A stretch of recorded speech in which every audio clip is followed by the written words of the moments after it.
Hello and welcome to this week's episode of Real Taxi with me, real taxi driver and stand-up comedian Trevor Bickles.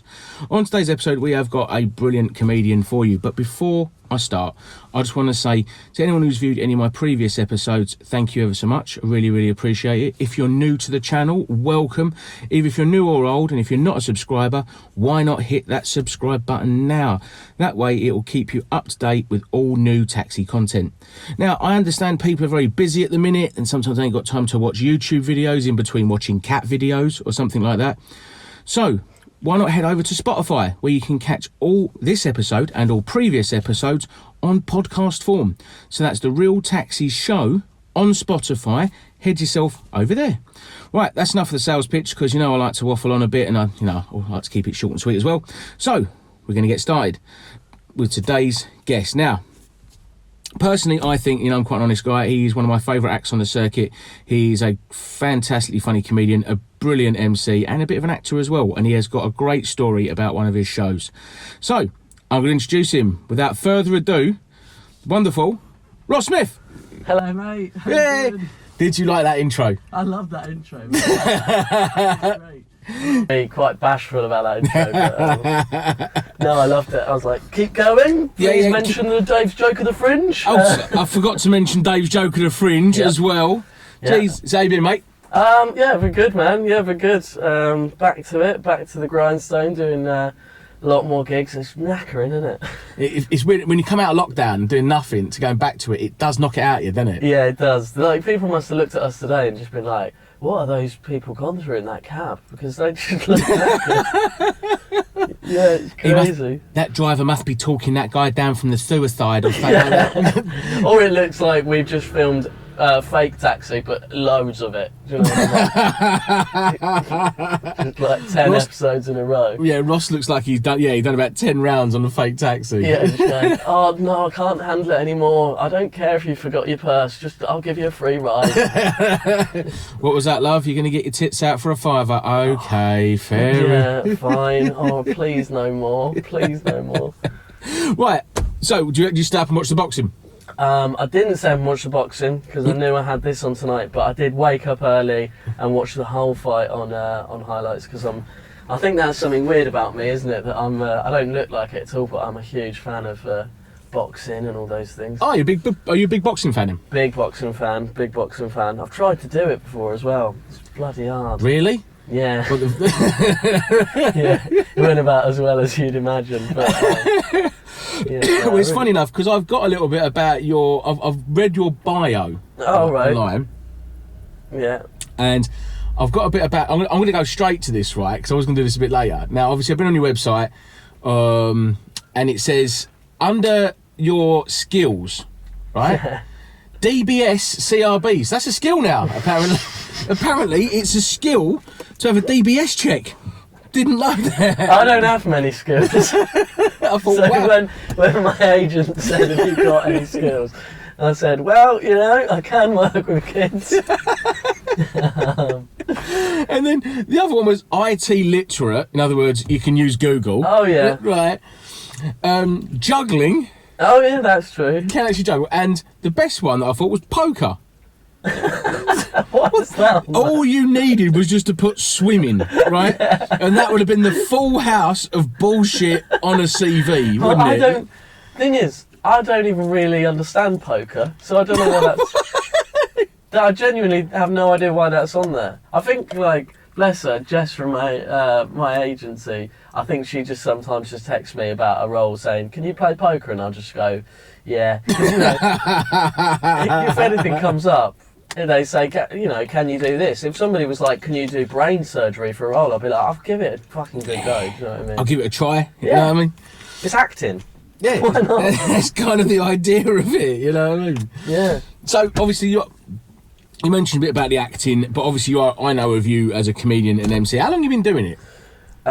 When did I start? I worked this out the other day, 2014. Well, there's a weird story with that, actually, Trev. I started in 2012, because we've all got that story of why we got into it, and I had a breakup, and it was when I was 22, and this girl was obsessed with British comedy, and so I liked comedy as well, and I thought, I'll tell you what I'll do, I'll go and do comedy and then I'll win her back, you know, because I assumed by then, you know, within the week I'd be on live at the Apollo.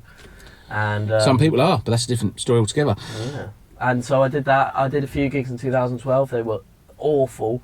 And then in 2015, I thought, right, we'll try that again then. And and then from then on, it's I've sort of been going 7 years, I think. Fair play. It's everyone has their own sort of little story on how they got into comedy, don't they? Like kind of their weird sort of journey. You know, you only ever meet one or two people that go, "I was so passionate about comedy that I had to do it." Everyone seems to sort of just fall into it in a weird way, don't they? Well, for me, like I don't want to start this too deep.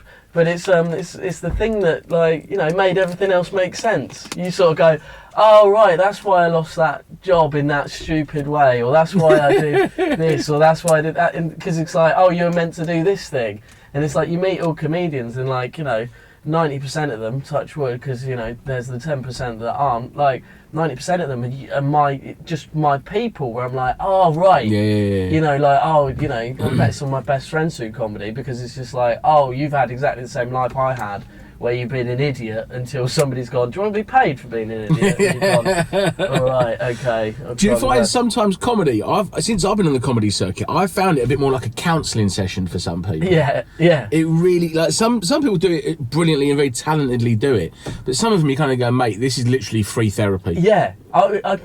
My first gig, because when I started, right, and I'm sure every comedian says this, but when I started, I swear to God, it was like half a bill of any gig you did was full of, like, basically just mentally ill people. It is the open mic circuit, the real grassroots open mic circuit. It's like one flew over the cuckoo's nest, isn't it? It's proper nuts. Well, it was even back in the day, the likes of Dangerous Tees, the John Sharps. You know, I don't know if we can name them on this one. What they're going to do? Those are icons and legends of the circuit. I mean, I don't want to say his name 3 times because he will appear. But, I mean, my first gig, Dangerous Tee, was there, and I can remember, because I was new, a fresh face, I leant over to this guy. I don't think this guy still does stand-up, but I think he was an Aussie guy, and Dangerous Tee was on, and I said, shouldn't somebody stop this, because he's just having a breakdown. And this guy just looked back at me and went, oh yeah, that's what he does. Welcome to the London Open Mic Circuit. I used to go down to, I'm going to name, was it a Lion's Den? Yes. Right, now Lion's Den is a very iconic open mic venue, and there was a lady there called Felix. Right? Do you know Felix? A lady, did you say? Well, loosely termed. Okay, right, yeah. And she was this kind of really aggressive Aussie lady, wasn't she? And she'd basically just get on stage. There was no jokes. Yeah. And she would literally just tell you what she'd done for the last 3 days. But it'd be like some weird stuff. It'd be like, yeah, mate, I got this horse, right? And I fed it with ketamine. And I brought it back to my room. Then I woke up next morning and it had a traffic cone on its head. So I punched it. Then I threw it out. And it was like, that would literally be her fucking world. And it'd be like... Oh, I love it. I loved it so much, because I used to go down Lion's Den, because when I started, you probably did the same thing I did. You think, right, well, I want to do comedy. What will I do? I'll Google stand-up comedy London. Yep, Lion's Den is the first one that comes up, and you do that one, and you got to pay to go and do it. But it's like the way that I equate it and tell people is it's like Fight Club, but for people who can't fight. Lion's Den. My wife would love that. That's exactly what it's like, because you queue up, don't you? And there's loads of, like, men just nervously shuffling, and then you go down to this horrible, like, damp basement. You pay your £6. Everybody pays in coins. And then you go there and you look out at this audience and it's all just people writing their set, and you think, oh, they must be comedy pros, or, you know, like whatever. And then they'll get up and they'll just do like the most awful stuff. And that's the first time I did it in 2012. I must have done that about 10 times, and I thought that was it. I thought, oh, I can't do that, so I must not be any good. Yeah. And then you realised, actually, that isn't the place to be, basically. It's ridiculous. That is like sort of, I don't know, like going, oh, I'm going to play football, but then only playing it in prison. I've always, it is like the one flew over the cuckoo's nest. Or, do you know the bar in Star Wars? Yeah. The cantina bar. Yes. It's like you walk in and that is what you're walking into, this weird world of people. Well, I think you've got, I believe there's something in that of starting in that position. Do you know what I mean? I'm a bit old school like you. I really believe that grassroots, starting from the bottom, cutting your teeth, doing the gigs like that, because that way you appreciate what. Oh yeah. The good time, not the good times, wrong word. You appreciate when you do really top gigs, top venues, if you know what I mean. Yeah. I mean, like, it always still surprises me now when promoters will come up to me and say, listen, it's a bit of a quiet one, we've only got like 70 in. And I always want to think, are you fucking kidding me? Even when I've done Edinburgh to, 5 people, I've been like, fucking brilliant. Because none of them are writing in their notepads or dribbling. Yeah, they're actually listening to me. Yeah. They're not rocking backwards and forwards like that. I don't know about you, but do you still find it, I still find it weird that anybody has decided to come and listen to me talk. I find it so weird. I'm a little bit different. I always find it hard when people come up to me and say, I really enjoyed you. Where can I follow you and your stuff? And I kind of get a bit shy. And I'm like, in my head, I'm going, really? Yeah. You want to follow me? Yeah. Well, I mean, I've got a new bit that I talk about that because I find it really difficult to take that compliment because you on stage you're worried about how you come off. And then you come off stage and all that adrenaline's gone and you're just a normal person again, And so somebody comes up to you and says stuff like, oh, that was great, that was amazing, or whatever. And they want something from you and I don't know what they want me to give. So I'll, because I think if I agree with you, then I look like an absolute twat. Yeah. Right? If I go, yeah, I know it was great, wasn't it? But if I disagree with you and go, no, it's fine. Yeah, no, it wasn't. You look like a bit of a diva, didn't you? You look like whatever. So you kind of got to do this thing of like, oh, thank you, that's very kind, and then you sound like I don't know, you're on Antiques Roadshow. But I was telling you this. This girl came up to me. This is true. At a gig, and she said, that was great. She was a bit pissed. And she goes, I love your comedy. She goes, I love it. Do you know why I love it? And I thought, this will be good. And she said, I love it because when I watch you perform comedy, I think, I can do that. And what you should have said to that was, go to the Lion's Den, love. I'm going to make a great club for you to start. Go to the Lion's Den. They'll love you there. No, but I know what she meant. I know that, it was a compliment because she was saying, in a way, what she should have said was, you make it look easy or you make it look like whatever. Yeah. But it was just the idea that, people get it wrong, bless them. I love the people that go, oh, you're good, keep going. And you think, yeah, I've got to. I've got no choice, really. It's the life I've chosen now. Saying that, right, I had a compliment last night. I was at a gig last night, right, and I come off stage and I was chatting to this guy, one of the audience members, and he said to me, he goes, it's a bit morbid what I'm going to say. I said, all right. He said, well, do you know what? You're a really funny guy, and a mate of mine died recently, and you remind me so much of him. And it was kind of like, in my head, I've kind of gone, part of me's kind of going, I'm sorry to hear about your mate. The other part's going, oh, was he a funny fucker too? And I'm just, kind of your brain just kind of goes like that. Well, what do I say to that? You know what I mean? Yeah, Jesus. What do I say to that? As well, it's nice that he's had the idea to come up and go, oh, you remind me of my dead mate, basically. Yeah, I'll give this guy this compliment, and it's probably quite a high compliment for him to be that.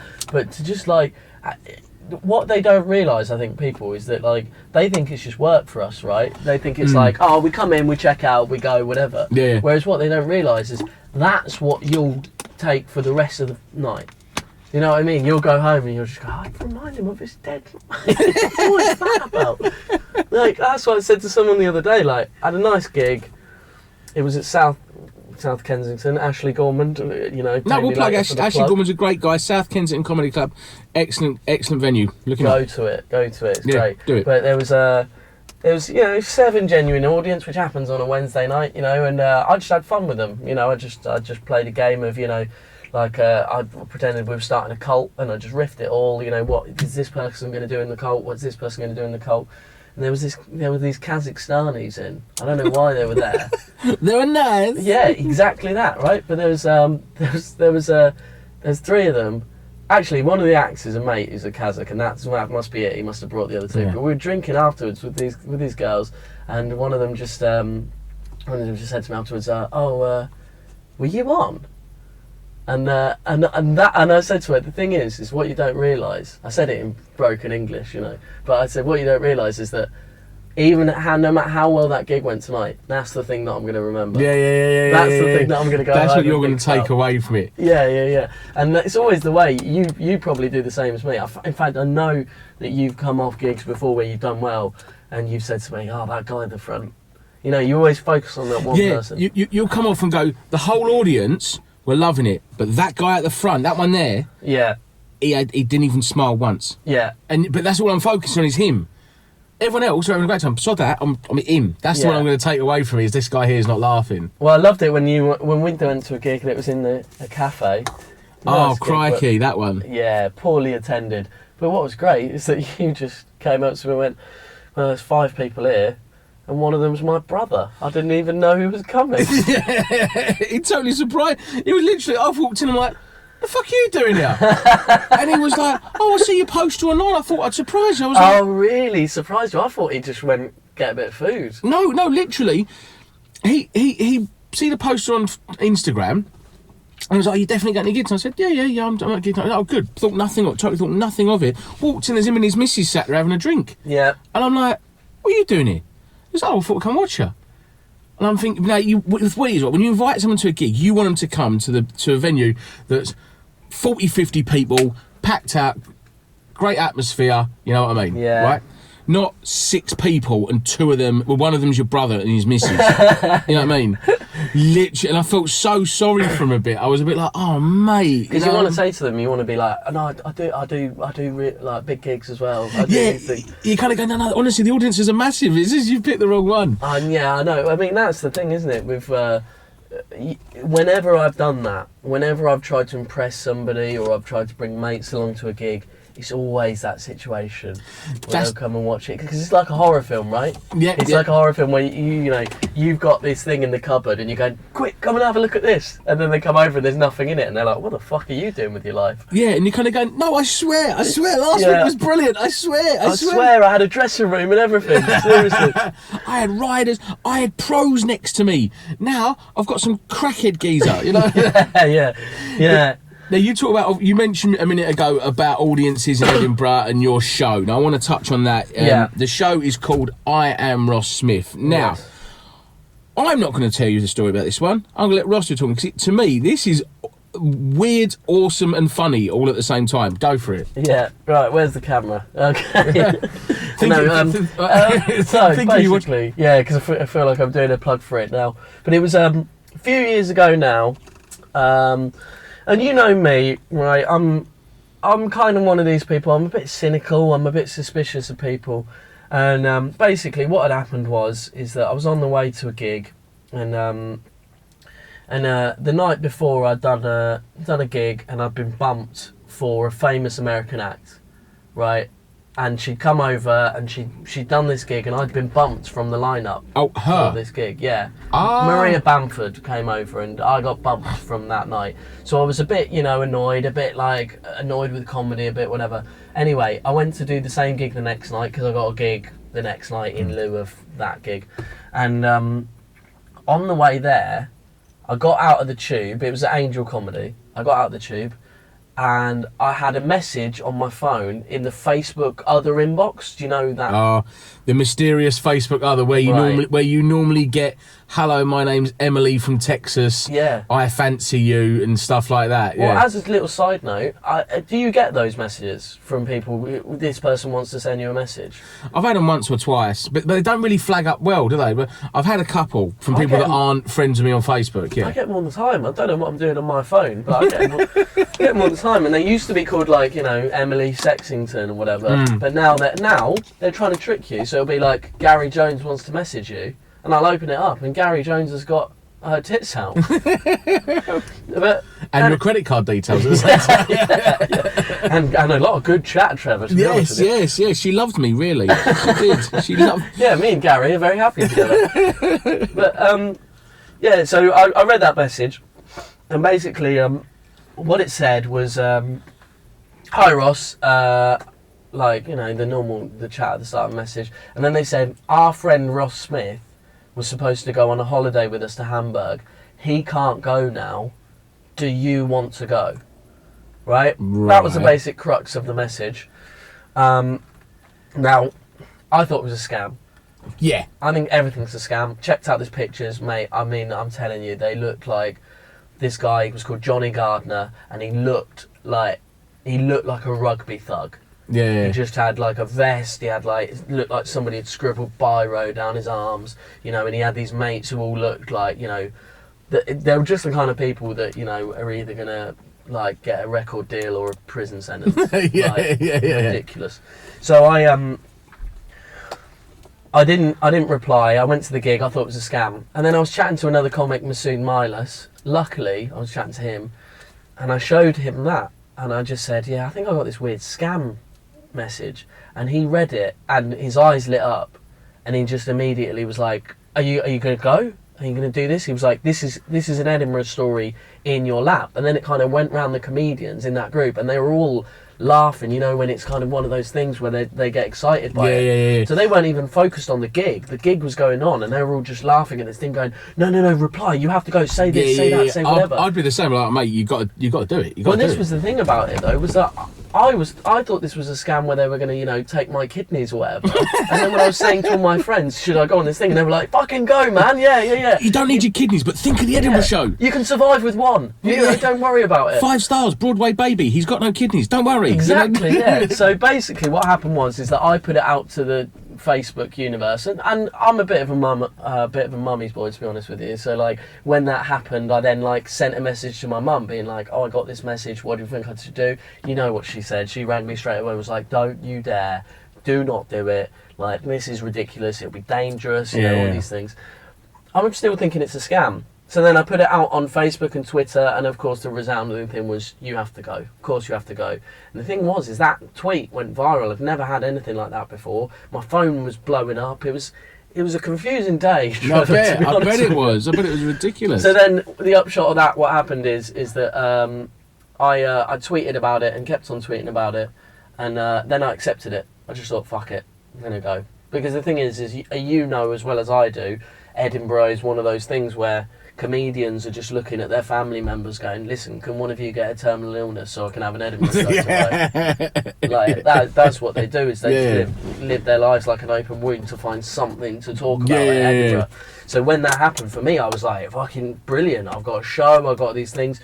And so I was thinking, well, I'm not going to tell them that I'm a comedian. I'm not going to tell them any of this sort of stuff, and I'm not going to tell them anything about the viralness or any of these things. I'm going to treat them like I'm Jane Goodall with the apes, and I'm going to go and do this like sort of documentary thing. So basically, I buy all the stuff that I need to go there. I get the information. They send me over plane tickets. It's all legit. And I go and meet them in the airport. That's the first time I meet them. In the airport? You didn't even meet them for a pint or anything like that? No, met them in the airport. But they'd already seen it. So the thing was, is that I wanted them to be like, I thought, if I'm going to go into this story, do you know why they wanted to go to Hamburg? They wanted to go to Hamburg. I found out this was in the airport because it has the largest red light district in the world, called the Reeperbahn. That's why they wanted to go to Hamburg. That's why they had it all sorted out. They go on holiday 2 or 3 times a year. I'd have been there before them, mate. And that's why they went. And the thing was, is that, do you know what? Like, I don't know whether it's through stand-up or other things like that. They'd found out about the story, but they were all just really lovely guys. Of course, yeah. They were just all really nice. And then the thing is that, like, you know, you want that story to happen. You want it to be this mad adventure, and it was pretty nuts what was happening. But then, like, the thing is that it all becomes this thing where then you're trying to force things, then you're trying to do things, and then people on Twitter, you're trying to draw stuff out of them for the story and things like that. Yeah, I mean, I got the barest, because what happened was, is that from then, when I was live tweeting it, it went in the Sun, went in the Daily Mail, it went in the Evening Standard, it went to Russia, it went to Russian news. It was on like Brazilian news, like BBC Breakfast were phoning asking if they could do a Skype interview. I was on London Live. Brilliant. I was on Sky News, all these things. But the thing was, is that because all of that was happening and I was fielding all of that, nothing was really happening there except that we were just getting absolutely fucking hammered. Yeah. So every time a new news outlet would ring us, I'd be more pissed that I've ever been in my entire life. You was like a drunk Kate Adie. Yeah, exactly that. Yeah, I'm live. I'm reporting live from the Irish pub in Hamburg. We're 6 Guinnesses in. Yeah, and so the thing is now I look at the news reports of it, because I did this in my show. I went through all the news reports for anything that was wrong in what they said, and I don't know whether I told them the wrong thing or whether they got it wrong, you know what I mean? Because they said, oh, he's a full-time comedian, which I take the piss out of, because I think if you've got to say full-time about a comedian, then they're probably not full-time, are they? You know, like, nobody says, oh, I'm a pilot. What, are you full-time? You know, it's... Yeah. It's crazy. I think they got my age wrong. I think that a few of them got my name wrong. And some of them said it was a stag do. It wasn't a stag do. But, you know, I could tell you a lot about those, like, that's the thing. It would be pretty libelous to tell. There was one character in particular, lovely bloke, but one of those blokes where I could tell you some stories he told me, and wow, it probably wouldn't go over well. Mate, I tell you what, right? That to me is, I love that. I mean, I can totally see your apprehension at first. I would be exactly the same as you. I think this is an absolute wind up. Let me guess, lads. You want me to send you credit card details to buy the ticket? I get it, you know. And to just, you know, to do that, mate, it's not. It's, I won't say it's a lad's holiday sort of. I won't use the word fantasy. Fantasy is the wrong word, but it's kind of, you can just imagine a movie of it, can't you? You can easily make that into a movie. I did have a few meetings. After it, with the guys who made the documentary about Amy Winehouse and Oasis. And they were talking about maybe turning it into something. The thing is that this isn't a new thing. Like, I think they got the idea from what somebody else had done it. I had people on Twitter, like, I had one guy in particular who was just giving me no ends of dog's abuse, just saying that I'd stolen his idea and stolen what he'd done, because he went on a lad's holiday with a group of teenagers who'd, like, sort of, you know, it wasn't a lad's holiday, I think it was a big group, you know, when you go away with your year, when you're like 17 or 18. An old man with a load of teenagers? Well, yeah, that's the thing. He was probably like mid-20s or 30s, and he went with a load of teenagers, and I thought, mate, I wouldn't be shouting about this, to be honest with you. But the thing is, it's happened before, it will happen again. But what I personally loved about it, for me, is that even though I do stand up, and, you know, that I think this is my release for a lot of it, I like my comfort zone. I like staying there, you know. I don't like sort of pushing the boundaries. I'm not one of these people who's been travelling or bungee jumping or any of these things. I like it. I like, you know, staying in and just whatever. You like your creature comforts. Yeah. So this for me was great, because I did this thing that, you know, a lot of people would be like, I'm not fucking doing that. But you took yourself way out your comfort zone almost, and threw yourself into it. Yeah, and nothing bad happened. Do you know what I mean? Like, nothing was extreme. And also, you know, it made me a little bit, you know, notorious for a while. But, you know, it's also, it's one of those things where I think you got to open yourself up to things like this in life. You know, I find it difficult all the time, but I know people, I know comedians, like, I don't know if you've met him, but my flatmate Scott. Scott who? Yeah, Scott Penman. Name rings a bell. You might have met him at Vauxhall. Name rings a bell, yeah. Yeah, he's one of these people who's open to everything. He's like fucking Jack Kerouac. You could ring him up and he'll just be like, you know, he'll be like, oh, I'm in Manchester. Oh, I'm just going to go and do this. Oh, yeah, I just spoke to my friend the other night. I went to his film premiere. Now I'm hosting Q&As for the film premiere, and now I'm in, like, Paris. You know, he'll just do that sort of thing. He's just open to it. The thing is, I love that, but I've never been that person. So to get a little taste of that was brilliant. And also, as I said, it was brilliant to have an Edinburgh show that people turned up and said, oh yeah, I've heard this story, I know this thing, and that's what I wanted to do. Was I made it really fun, and I think let's talk about doing that again and bringing it back and talking about it, because it was great, man. It was so fun. I think the idea of it being something on a TV show, or even one of these kind of spoof, maybe like YouTube documentary, will be a great. You could do it. It's very easy to do. If I knew what I knew now, going back, I would have filmed all of it. Oh, of course, I mean? Yeah. I would have filmed the build-up. I would have filmed the message. I would have put it together like that. But you know, it's one of those things where in hindsight you can say that, but also it kind of, you know, it takes it out. And what I sort of discover about it, and what I talk about in the show, is that, like, you know, I originally thought these guys were the lads and I was the one going there, you know, being all buttoned down, and that was the fun of it. But because I wanted the story out of it, and because I wanted this mad thing to happen, I became the lads. I became the one being like, come on, let's get a tattoo, let's shave our heads. Yeah, and you're thinking, write that down. Now, the question I've got to ask you, and I think it's the most important question about the whole thing. Did you get a brass in Hamburg? Well, listen, mate. Or is that for the other episode of another taxi show we can't mention on here? Yeah. No. Like, if I was cool, I would say no comment there. But I'm not, so I would say absolutely not. I went to these places, and thing is, mate, in Germany, here they're hidden, right? Aren't they? They're illegal or whatever. Yeah. But not only are they like legal in Germany, but the names of them, these places, are so practical. It's insane. So there's these big lights that just say stuff like "sex house," and you can see it for miles away, right? You kind of go, "What's that?" Yeah. What's that doing in? That is the sex house, yeah. Yes, to be fair, what we did, it was like a tourism thing, because also these guys, they talk to big game, a few of them, right? They talk to big whatever. Give it all the bravado, the lads, look at me. But we went round, like, have you ever seen Silence of the Lambs? Yeah. You know, where she's like being led through and all those criminals are like, yeah. When we walked round one of the brothels, that's what we felt like. Because we were all just like, they were stood at their door in lingerie, like sort of trying to grab at us, and we were just like, no thank you. Sorry. No, whatever. And the thing is that's like, you know, that for me is one of those things that's too far. Do you know what I mean? In the show I talk about it. You know, because that's the ultimate thing for me. That would be the ultimate, like, oh, I've become the monster. I've become the whatever. Because I'm not like that at all. No. When I was playing football growing up, everybody else was in the changing room. Bloody hell, changing room. I called it dressing room. That's how much I didn't fit in. But everybody else was sat there listening to Drake and 50 Cent and all these things, and I had my headphones in and was just listening to the Smiths. You know, so I'm not that sort of bloke, to be honest with you. Mate, do you see what I mean about how much of a quality story that was, people? What an amazing story. Now, I want to quickly just ask you about you've done a show in 2019. I'm just going to touch very briefly on that. It's called Crying Shame. Do you want to tell us a little bit about that as well? Yeah, okay. Well, I was chatting to somebody about this yesterday, actually.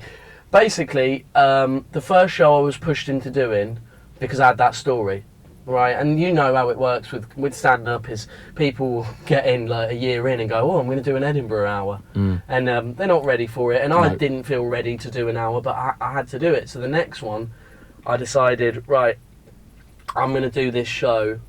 And I kind of made out that my agent had told me to do it, but it was me, and I wanted to capitalise on the success of the year before. And what I wrote it about, I had to write it in 6 days, actually. Because 6 days? 6 days. Because what happened with me, and I don't know if you feel like this, mate, maybe you can tell me you do, but I always want to be exactly the kind of stand-up that I'm not. Do you know what I mean? So, like, would you compare yourself to others, maybe? Yeah. So what I'm not good at, I want to do.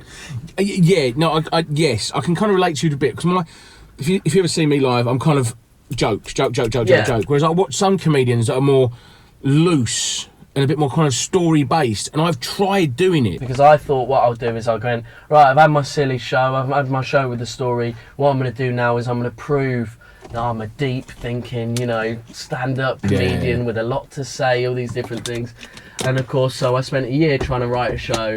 I wrote, you know, a load of different versions of it, and basically it just wasn't me. So I did a preview a week before I was going up to Edinburgh, and my PR person at the time, the person who was going to help me sell the show in Edinburgh and get the reviews and, you know, do all this sort of stuff, came up to me after this preview, first time he'd seen a show, and he just went, listen, I just want you to know that you're still going to have to pay me, but I don't think I can sell that. Wow. And he's quite a blunt guy, but I appreciate that, you know. So I went away in 6 days and I had to write, I just thought, do you know what, just do what you're good at and just write a show. And so I just wrote jokes and just wrote what I thought was funny. But basically what I did is I'm a petty, you know, dickhead, really. So what I did was I took the idea that everybody in Edinburgh has to write an interesting show, which is what I was trying to do, you know. And that like what I find funny about Edinburgh is that it's much better to make people cry than it is to make them laugh. You know, it's like if you can make people think in Edinburgh, that's better than making them laugh, and that seems backwards. Okay, no, I can see what you're saying. Yeah. People will come out of Edinburgh shows and go, "Oh, it was great," you know, I cried so much, and you think, well, it's a comedy show, isn't it? I was making you laugh. Yeah, is that a good thing, bad thing? What's going on there? You know what I mean? Yeah, exactly. So you come out of doing that. So what I said, and this is absolutely true, is that like I can't remember the last time that I've legitimately cried. I can't remember it. So what I was sort of pointing out was that like Edinburgh is hard for me because I can't cry. So I can't do what everybody else does. So I talked about the journey of trying to cry, you know, and then basically what I did was I took... It was very deep actually, you don't even know it. It wasn't... well, this is the thing, because I'm, you know, a snarky, snidey, the little dickhead, was that like I took the audience on this journey of, you know, I tried to cry and I went to this place, you know, where, you know, basically I took the piss. I did a parody version of all those shows and then I took the piss at the end. So I genuinely had people coming up to me at the end crying because of the sad stuff I'd said, but going, I fucking hate you. So that's what the show was about. But no, it got I was really proud of that show because it was more me than the other show was, you know, because you have to do a story, and like you said, like, listen, mate, that's why I love watching you perform, and whenever you're on a bill, I'm, you know, I know there's a safe pair of hands, and we're gonna have a. Oh. You're gonna be great. No. Let's not suck each other off yet. That's for later in the fake taxi. No, thank you. I appreciate that. That's really nice. But it's because for me, you know, and it's only one point of view. Is that I think stand up can be interesting, but for me, stand up's a lot like talking to your mates down the pub. And if my mates were down the pub talking about what they thought about politics or geopolitical issues or, you know, morality or race or any of these things, I tell them shut the fuck up. Yeah. Because I just want to make you laugh. And I don't, and I especially think with me, you know, other people fine, but with me, I don't think people look at me and go, I really want to know what that child thinks. Yeah. I think you, when you talk about what your comedy wants to be, I'm exactly like you, in the sense where some people are very good at serious comedy and taking serious issues and making them into funny things. Great, brilliant, love it, right? But I also think there's a time and a place, and I've always looked at comedy where, to me, which is why I don't do a lot. If you ever go to see me or you listen to Ross, you know, there's not a lot of how can I put it, political stances or I have to say my opinion or anything like that. Because what I look at it is, right, it's a Friday night, you finish work, you've had a hard week at work, you're knackered, your boss is an arsehole, the missus is in your fucking ear about something, you've got to go shopping on a Saturday morning, you know, and you think, I'm out with my mates or I'm out with my friends or workmates, I want to go to a comedy night and just let loose, have a laugh, have a giggle, take the mick out of things. You know what I mean? Yeah. And to me, that is what I think comedy should be. It should be a release, not a kind of political platform. If you want that, there's Speaker's Corner, you know? Exactly. There's Speaker's Corner for that. Go for that. Or there's specific nights that are very good at that. Well, I think, like, if you stop learning in this, then you're fucked as far as I'm concerned. And totally I learned, you know, all the time. And I learned in that year was that you got to run towards the thing you're good at. You know, that's what you got to do. You can't turn around and be like, well, I really fancy being Stephen Fry now. You're not Stephen Fry. It doesn't fucking work like that. You know, and I think, like, you got to find your voice. When you find your voice, play with, work on it, basically. Yeah. No, I think I totally agree. Mate, I think we're very on that same way. And I think that's a great thing to anyone new to comedy to pick up. Is, you know, find your voice. You know, don't try and find who you are and what you're good at, and work hard at it to make it better. You know what I mean? Yeah, and don't never do an impression of anybody else. Yeah. You know, you see a lot of people doing an impression of James Acaster at the moment. Anyway, do you know what? That was a great first section of the show, mate. I absolutely love that. Guys, why don't you know, hit pause and take a very short break. Hit pause, go and grab yourself a coffee, come back for my favourite show, my favourite part of the show, the quiz and the question I love to ask all stand-up comedians. Tell us about your craziest or worst gig experience. See you in a minute.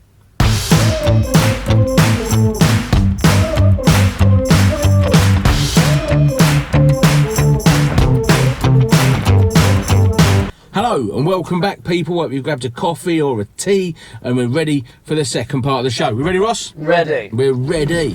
Right, now this is the game that I love to play. It is, how much is that celebrity on Cameo? I've been on the website Cameo where you can get recorded greetings from celebrities. I've picked a few and we're going to ask Ross, how much are they? Right, let's get started. Great. Right, I've gone full comedian this time. They're all comedians. Okay. Some of them you might even know or have performed with, right? Right. So, we'll start with, ladies first, Rosie Holt. Rosie Holt. Rosie Holt. Some of us. Great friend of mine. Yes. Right, so I will give you the three options and you've got to guess which one it is, right? We ready? Right. Is Rosie Holt £29, £69 or £99? Jesus Christ. Would you pay nine? You could probably ring her up. I could ring her now and ask her to say something. Well, listen, she's brilliant at what she does and very, very funny. And also, it's a very specific character. So I'm going to say, I'm sorry, Rosie, I'm going to have to go £29. Ross has said £29. The answer is £29. 1 in 1. Yes, that could have been so insulting. Imagine if she was just like, no, it's £99. That's amazing. Well done, though. That's an incredible amount. I don't think people would pay me 29p. You know what we talked before about people going, you want to see me? I think people want to pay £29 to give me to give a message. Yeah. I'd be like, what the fuck? You know what I mean? No, but Rosie's character, yeah, to be fair, Rosie's that would be character's brilliant. amazing to have something like that, like a birthday message. Yes. Yeah, great. I might ask her to do one. And then I'll get her to do one for free, and then I'll sell it for 29. Yeah, they sell it for 39 quid. Sell it for more. Right, the next one, we are going to go for Paul Chowdhury. Paul Chowdhury. Paul Chowdhury. Now, is Paul Chowdhury £22, £72 or £122? Jesus Christ. Well, listen, I know Paul's got I don't know him personally, but I know he's got a huge fan base of people who wanna hear him speak. So I think, you know, I don't want to make myself look like a bellend here, but I reckon it's the middle one. What was that? 72? 72. I think it's 72. He's gone for 72. The answer is £72. Yeah! 2 in Come 2, on. people. That's 2, amazing, man. Jesus Christ. 2 in 2. Now, for the hat-trick ball, there's only one person who's got 3 out of 3. Oh, who was that? Dave Alfie Ward. Right. Now, so far, the 2 club, if I remember right, we've got, I think Anna Clifford's on 2, Mike Capozzola's on 2, and I think that's all I can remember off the top of my head. Right, so this is it for the 3. I'm going to ask you, I always give the option for the 3rd. Are we doing Jolly or Jolly or Christmas? Are we being jolly or are we being Christmassy? Seeing as it's only October, let's go jolly. Jolly. Dom Jolly. Oh, no, I knew it was going to be that. Dom Jolly. Instead of Jared Christmas, right? Instead of Jared Christmas. Right. Dom Jolly. Is Dom Jolly £29, £69 or £99? Right. The thing is that the Trigger Happy TV thing, I reckon he probably gets it in the Trigger Happy TV characters, so the bloke with the phone and all these things, right? So I'm guessing, and also because of the show, do you know what? I could either go big, or I could go for the middle again. Go big or go home. I'm going to go for the £99. I reckon he's probably done that. And also, he's very, posh and middle class, and so he's probably getting a fair old whack for them. But also... No, he said Dom Jolly. Yeah, 99. Yeah, he said £99. The answer is... £99! He's in the 3 club! Oh, there we go. See, the thing is, though, is that, like, that character is, and all these other things, imagine that, just like, hello! Yeah, I heard it's your birthday. Yeah. I could do it. Dom, if you ever need it taken off, yeah, I'll do it. But he's done it. We've had our second person. The leaderboard should be coming up here. Chris will sort that out for us. Our second person on 3. So you join the top of the leaderboard with Dave Alfie Ward. So I've got Dave Alfie Ward and Ross Smith on the top of the leaderboard, people. Yeah. Well done, Ross. I think that was a bit of a cheat scene, as I know one of them very well. But apart from that, yeah. No, great stuff, man. Brilliant. Well done, mate.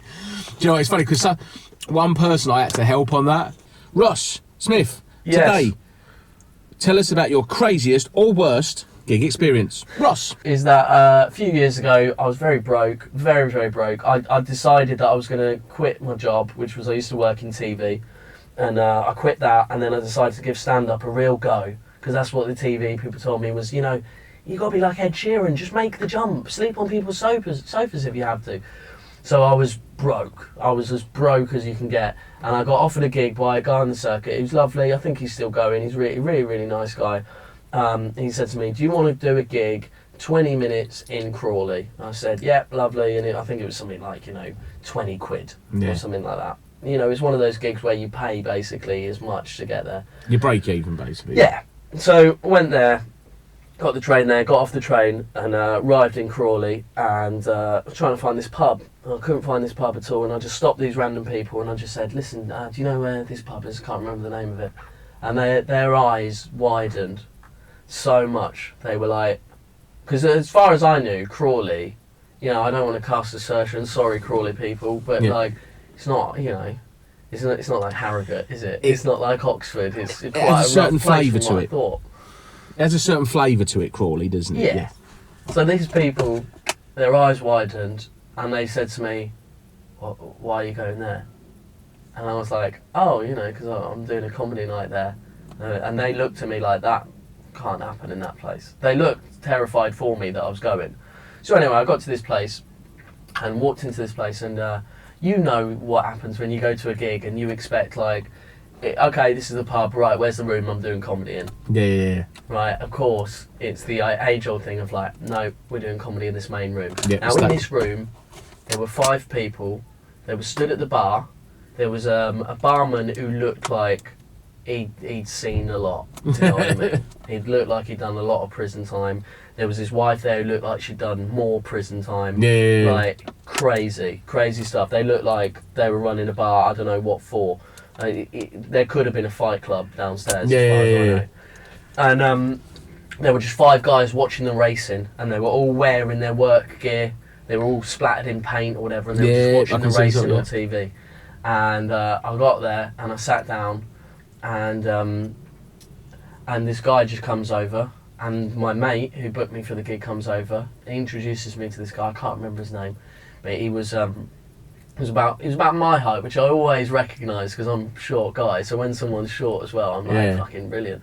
And he was wearing a fedora hat. He was wearing a when someone wears a jacket, like a suit jacket, but they've got a t-shirt underneath. Yeah. Wearing jeans. And he goes, great, I'm running the gig tonight. Introduced himself, and I said, oh great, what room are we doing it in? No, we're doing it in this main room. All right, cool. We can normally sort that out. And I was like, how many tickets have you sold? He said, oh no, I haven't sold tickets. I was like, this is just a kind of, if you're in the pub and you want to watch it, then you can. And he said, the thing is, he goes, I'm not really a promoter. He goes, I'm not really a comedian. He goes, I'm a pub singer. He goes, and what I wanted was I just wanted comedians in between my songs. So he has this tiny little amp. Oh, Christ. He puts it in the middle of the pub. He starts singing Michael Bublé, other things like that. The acts all start arriving, and you know as well as I do, when you arrive at a shit gig like that, all the acts just look at each other going, what the fuck is going on? What the fucking hell is this? Yeah. What's happening, right? So the first guy, he is a lovely guy, but he just does one-liners, right? So he does a few tracks, nobody's listening, they're all watching the racing. And he does a few tracks on this song, and then he introduces this first guy. He just does, they're puns. He just does 20 minutes of puns, right? And as he's doing it, people are coming into the bar, all wanted to just stand at the bar and talk to their mates about, what crimes they're going to commit at the weekend or whatever. And people are going up in his face and shouting, don't quit your fucking day job, mate. This is fucking shit. What are you doing? Like walking past him, like taking the piss. Sounds like some sort of army boot camp. Yeah, honestly, right? So he just does that, dies on his ass, like really, really dies on his ass. The thing is that at these horrible gigs, I always compare it to like you're in the trenches in World War One, and you're watching your mates go over the top. And the worst thing about that is you're thinking, I'm gonna have to fucking do that in a minute. Yeah. No, I know exactly what you mean. So what happened is that the guy went on to do a few more songs, and as he did, this couple came in, and they sat down near where we were supposed to be performing, and he goes, he starts singing this song, and at the end of the song, I think he does 2 songs. At the end of the second song, one of the couple claps a couple of times, just goes, right? And that, he gets a lot of, he gets off on that. He's like, oh, I'm killing it. Michael Bublé over there, yeah. So he looks at me and he just goes, can I do one more song? I was like, do as many as you fucking want. Just crack on. Yeah, do as many as do the whole fucking album if you want, because I don't want to fucking do this. Because I'm just sitting there thinking the whole time, how do I get out of this? They're not going to fucking like me. What do I do? But also, well, I don't know about most comedians. I don't want to speak for everybody, but I'm arrogant. So if I'm at a gig, I want that positive attitude. So I could be at the worst gig in the world, but I'm sitting there thinking, I'm going to change this. Yeah. I can win these 4 people around. Yeah. What would Peter Kay do? What would Lee Evans do? They must like comedy. You know, what would they do? And so I went up. I fucking died on my ass, like horribly so. And what was great is we've all got these fucking watches, right? Is that I knew it was going to be shit. So I was supposed to do 20, and I set my watch to 10 because I thought he's not going to know, is he? He's going to be figuring out what songs he's going to do next. He's not going to know I did 10, right? So I set my watch to 10. Fucking died on my ass. There's these couple in the front just eating scampi in front of me. They're just looking down at the scampi. The guys at the bar are shouting things out to me, right? They're like, I watched one of them say something racist to a black guy at the bar, right? They were mates. They both turned around from that racist comment because I commented on it, and they both started having a go at me. Right? So this is the kind of gig this is, right? So my 10-minute buzzer goes off, and I go, well, you know, guys, thank you very much. Like that's me for the night, and I go to walk off, and the guy, the hat guy, the suit guy, just goes, oh no, mate, you've only done 10 minutes. He goes, and I bet you're like, oh really? You got another 10 minutes for your 20 quid or whatever. It might have been more than that. Now I'm thinking about it, 30 quid, 40 quid. He's like, no, you got to do your other 10 minutes. Right, so I sit on stage, and it's one of those things where, you know, if a gig goes well, 20 minutes feels like a minute. Feels like 5 minutes, yeah, flies by. Whereas that, it felt like a fucking eternity. I was looking out the window, I was just trying to do anything. There was a point where I wasn't even, I must have paused in that set for 30 seconds at the time, saying fuck all, just nothing, just thinking I've just got to get out of it. And the thing is that, like, did my set, walked off. And what was great is that, like, I knew that, like, 2 women were on later at the gig, and I knew how they'd been with other people. They'd been abusive, they'd done all these sort of things, and so I can't do anything about it. Do you know what I mean? I hadn't started my boxing yet, but I was like, I'm going to stick around because, like, you know, it's only fair that they just to make sure they're all right. Yeah. There's a weird perversion, isn't there, in comedians where you're like, when a gig's shit, you go, I wonder how shit this will get. Yeah. I wonder how bad it will go. Or I wonder how so and so will do. I'm fucking doing bad, but what are they gonna do? Yeah, but also you know the story is in your head. You know the story is there. It's already building. You're already getting whatever. And so you go, well, I don't want to miss the end. I don't want to miss all these things, right? So I did my gig, and I think he paid me in notes straight after the set or whatever, and I was like, thank fuck for that, because otherwise you know, ridiculous. It would have been awful getting an invoice from this guy. Yeah. And 2 girls going on, Katie Pritchard, lovely girl, and Ariel Suma. And I had to wait for them to go on. There were a couple of other acts, all had the same experience as me. It was getting dark at this point. I was like, I'm going to go missing, and nobody's going to know where I was. You're going to be under the patio in the beer garden, basically. Exactly, right? Oh, People are coming my God. in. So these girls are going on. There's a break, and I said to them in the break, because I know Ariel can handle herself, and I know Kate can as well, but I was just like, listen, this is shit, we don't have to do this. Like, we can just go if you want. I was like, I'll give you some of my money if you want. Like, and we can just go. And they were just kind of both like, oh no, thanks for staying, but it's, you know, whatever, we'll do.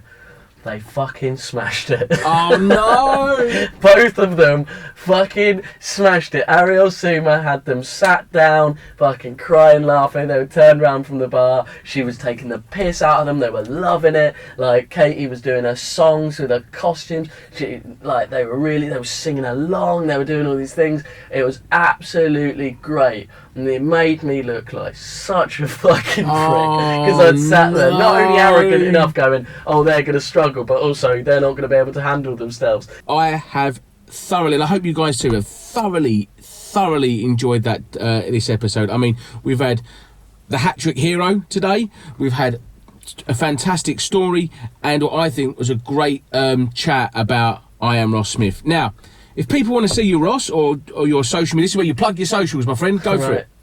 Yeah, I'm Twitter at Ross Smith Comedy, Instagram at Ross Smith Comedy. There's going to be some sketches coming. I'm gonna get on TikTok. I'm gonna get on the TikTok game, all that sort of stuff. Great, Ross. Thanks for that, mate. Now, at the end of the show, all the link to all Ross's socials will be there, guys. Thanks ever so much for watching the show. I really hope you enjoy it. Don't forget, hit that subscribe button or head on over to the Spotify channel as well. And once again, guys, stay safe and be lucky.